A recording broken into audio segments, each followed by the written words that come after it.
everyone, welcome back to another episode of Unplugged TV. Not so sunny, not so hot Australia anymore. We've got winter here, 21 degrees only. Actually it's still summertime, but we're just having a little break from the heat, which is good, but still no rain. It is dry as the desert. We definitely need some rain, and it looks like we may get some in the distance. Not sure. Well guys, it's been a while. I made the last video on Sunday to unveil the fix for the Outlander PHEV. Thank you everyone for your comments, for your feedback, for sharing your thoughts and experiences. Over 110 comments. I was overwhelmed, really. I was crying, and I couldn't look at this number any. Thank you so much guys for all your comments, for all your nice words you put in these comments. It is much appreciated, and it keeps me going, of course. I must say I have 3 thumbs down on this video. I know one of them is Mitsubishi. They're always leaving a thumbs down on my videos. And the other 2, what do you think? I will track you down.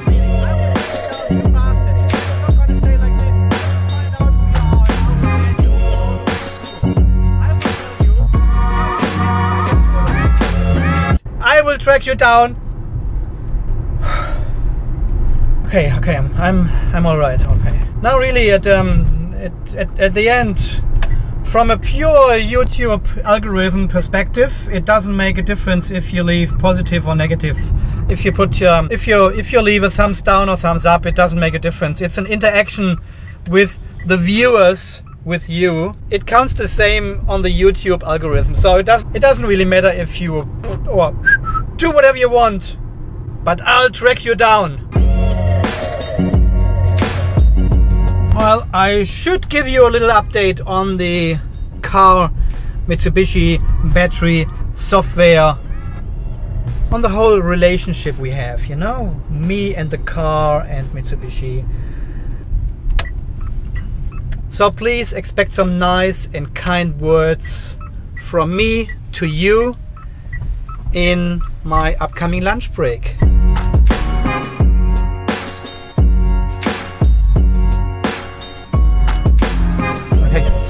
Lunch break, let's get started.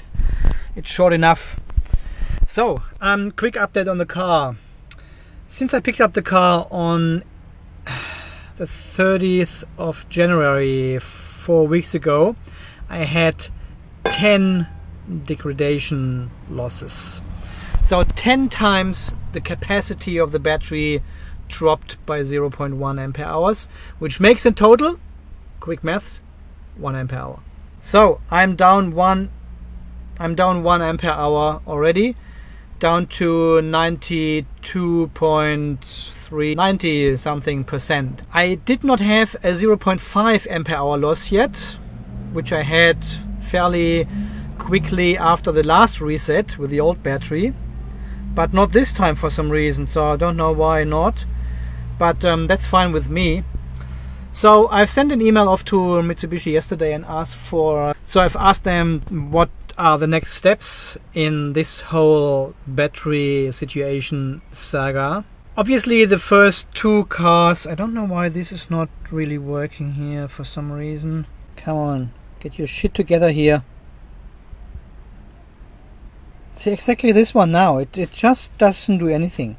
And that's why people click on the thumbs down. There we go. Oh, that is... What the hell is going on here? Ah, well, anyway, you can see these 2 dots here. These are the 2 first cars which had the triplet. We call it now the triplet. The triple procedure being applied to. And then you go up to 40 ampere hours and you stay there forever. I don't know. So... Anyway, I sent off this email last night and said, look, what's the go now? We have got the first 2 cars having had this procedure done, and they didn't have any loss so far. They drove a couple of thousands of kilometers now and no loss for them. Is this something, so would Mitsubishi actually support doing these procedures on all the cars now? Is this something they have confirmed with Japan? Is this the right thing to do? See, look, I don't wanna approach Mitsubishi here in Australia and say, look, can I have these procedures done as well, please? Because I want to be on 40 ampere hours as well, and I don't want to experience any degradation anymore. I think this is the wrong way. I don't want to ask for it.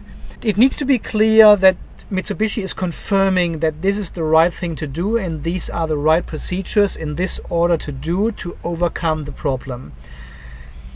See, what we call the PHEV cure now is that's what we found out, our experience from the first car here. See this 40 ampere hour car still here. This was the first one, and then Gerard looked into the code and everything, and it developed from there.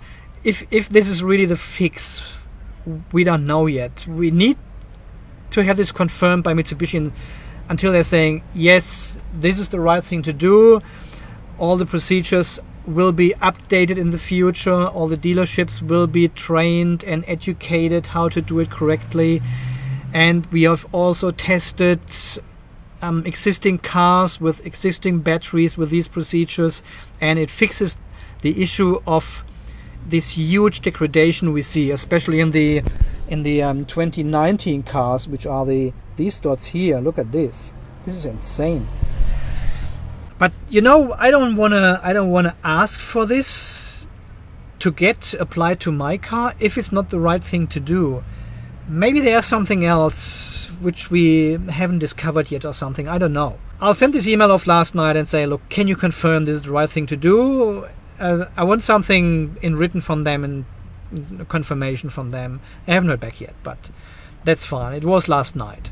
I really don't wanna push anything with these procedures now. What if, for example, if these procedures push the state of health up to 105.3%, which is 40 ampere hours on the dog. So this is the maximum capacity we can get, and it somehow harms the battery because we are using the top buffer. Okay, this is a bit weird now because I said before it doesn't use the top buffer, and it's right. We haven't seen any top buffer usage, any overcharging over 4.1 volts now in these two cars. But still it feels weird that the dog actually, that the BMU now knows about the 40 ampere hours. It's kind of like it sticks to this 40 ampere hours without any further degradation, which is a little bit weird. And I know the second car, he's been driving quite a lot with this car, and it hasn't shown any degradation so far in the dog. What if they have applied a secret hack onto the BMU to pin it to 40 ampere hours, and it will not move anymore at all? So it stops everyone from whinging, I've lost another 0.1 ampere hours, I can't make it to work anymore. I don't know who potentially could do that, but there might be people out there who complain about that. So this is all a little bit mysterious at the moment. This is not, I don't know, and I just want to have a confirmation from Mitsubishi saying, yeah, this is the right thing to do, and we go ahead. We treat your car and we treat all the other cars we have done, and we also test this on existing cars. Maybe we don't need to replace batteries anymore for 10,000 Australian dollars anymore, and we just need to recalibrate the actual BMU to the battery again with these 3 procedures.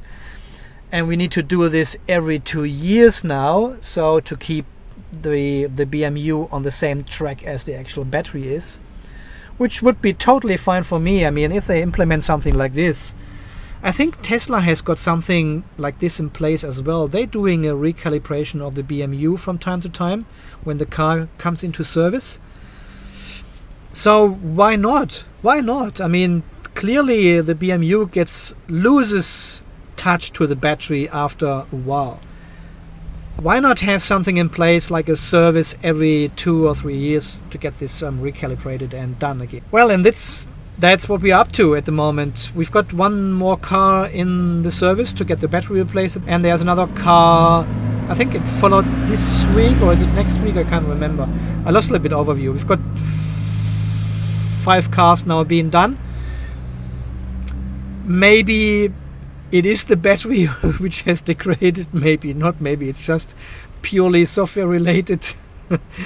Time will tell. There's so much more to test, and we need to have an official statement. Okay guys, let me eat my lunch now. The lunch break is 10 minutes talking. I'll talk to you guys later. Thanks again. And as always, thanks for watching. Thanks for your support. This is Andy from Unplugged TV Australia signing off. You stay charged, and we will see us in the next video soon. Okay guys, see you then. Bye bye. Forgotten the text. Before you actually go, don't forget to subscribe if you haven't already, and don't click on the thumbs down. I'll track you down. I'll track you.